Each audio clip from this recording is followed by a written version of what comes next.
집착, 그 하나에서 전체를 본다. 우리는 무언가를 나누어 주거나 또 무언가를 받을 때 참 기분이 좋습니다. 줄 때도 기분이 좋고 받을 때도 기분이 좋습니다. 그런데 남한테 주었을 때 기분이랑 받았을 때 기분은 좀 다릅니다.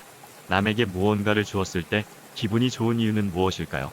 무언가를 주게 되면 내 것이 소멸되기 때문에 괴로워야 할 텐데 좋은 기분은 무엇 때문일까요? 그것은 우리 마음 안에 참나, 다시 말해 온 우주법계의 참성품이 둘이 아닌 하나로서, 즉 대하로서 존재하기 때문입니다. 주는 자도 받는 자도 주는 것 또한 모두가 하나의 성품이니까 무엇을 주고 받음이 없이 그냥 좋은 것입니다. 즉 남에게 주었을 때의 좋은 기분은 가만히 살펴보면 근원적인 기쁨이라고 할 수 있고, 받았을 때의 좋은 기분은 보통 세속적인 기쁨이라고 할 수 있습니다. 받았을 때는 내 것이 늘어나는 것이니까 들뜨는 기쁨이지만 주었을 때의 기쁨은 그저 담담하고 청정하고 맑습니다. 물론 주고받는 것을 다 초월해 버렸다면 주는 것이든 받는 것이든 똑같이 근원적인 기쁨을 얻을 수 있습니다. 그렇지만 우리는 남에게 주었을 때 근원적인 통찰의 기쁨을 느끼는 것입니다. 본래의 마음자리인 참 성품과 가까이 접근했기 때문입니다. 좀 더 본래의 마음자리를 우리는 참 성품이라 부릅니다. 일반적으로 남에게 주었을 때 내 것이 소멸되니까 괴로워야 하겠지만 참으로 맑게 주었을 때는 큰 나가 큰 나에게 주고 또 받는 것이기 때문에 결국 그것도 큰 나가 받는 것이니까 좋은 것입니다. 이것이 우리가 남에게 베풀고 보시를 해야 하는 이유입니다. 보시가 단순한 복을 짓는 일을 뛰어넘어 깨달음의 씨앗이 되는 이유인 것입니다.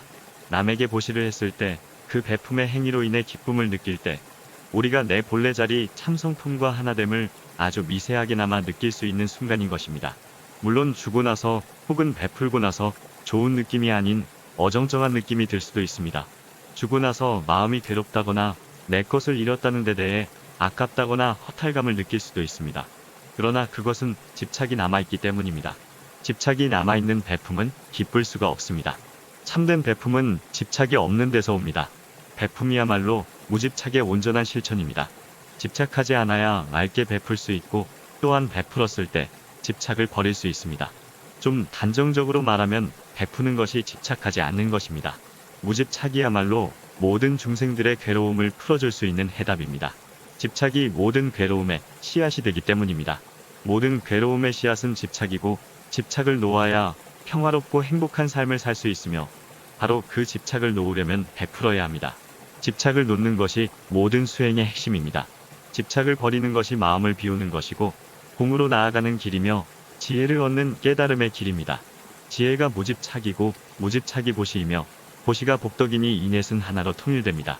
그렇기 때문에 보시와 지혜는 하나일 수 있는 것입니다. 복과 지혜가 수레의 양 바퀴일 수 있는 것. 조금 달리 말하면 집착 없는 행위야말로 베품 행위입니다. 집착 없이 일을 할 때 그 일은 복덕을 증진시키며 지혜의 폭을 넓히는 것입니다.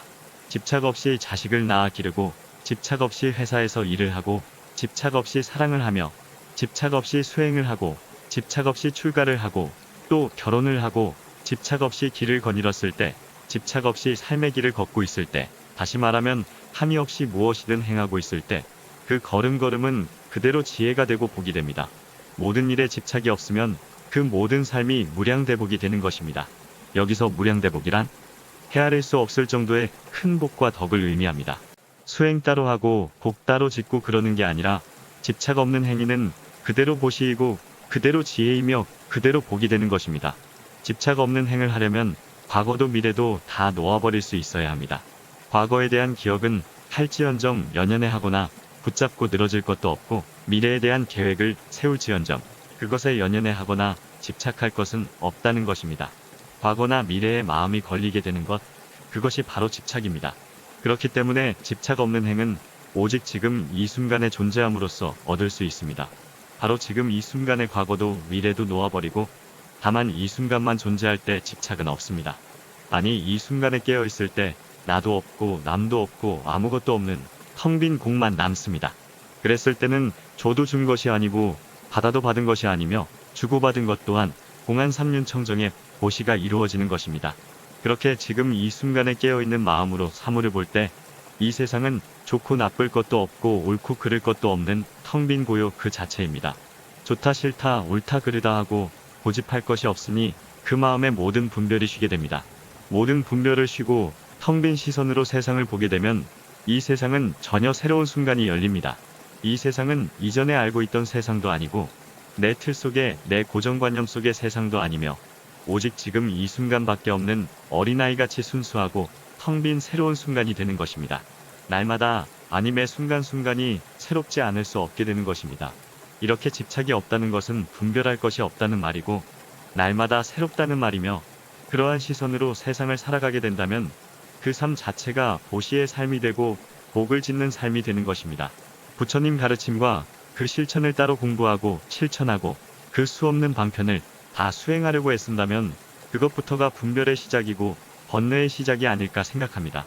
하나를 잡고 늘어지면 그 하나에서 전체를 보게 됩니다. 무집착, 방아착, 그 하나만의 화두를 붙잡고 공부를 하면 그냥 거기서 다 통하게 됩니다. 금강경도 무집착이고 화엄경도 무집착이고 공사상도 무집착이고 무화도 무집착이며 연기도 무집착이고 금강경의 범소유상 계시어망, 즉 무릇 있는 바 보이는 것 모두 다 헛되고 망령된 것이다. 그리고 응무소주 이생기심, 즉 머무는 바 없이 모든 생각과 잡념이 생겨났다가 사라지듯이 우리의 마음도 그러한 것이다. 또 간야심경의 온계공도, 화엄경의 일체의심조도, 법화경의 제법종본래 상자정멸상, 즉 이 세상의 모든 것은 본래 스스로 고유하고 청정하다는 말이다. 열반경의 재행무상, 시생멸법, 생멸멸이 정멸이라. 즉 모든 현상은 한시도 고정됨이 없이 변한다. 생과 멸의 집착을 버리면 고유한 열반의 경지에 이른다는 말이다. 해인사의 84,000자의 대장경도 하나하나의 모든 문장이 무집착 하나로 귀결되며 모든 법문이 다 보시바라밀이고 다 무분별이며 다 깨어있음이고 지혜와 복덕입니다. 여기서 보시바라밀이란 다시 돌려받겠다는 생각이나 마음이 추호도 없는 진정하고 순수한 배품을 가리키는 말입니다. 오늘은 여기서 이만 줄일까 합니다. 구독자 여러분, 편안하고 행복한 하루를 보내십시오. 감사합니다.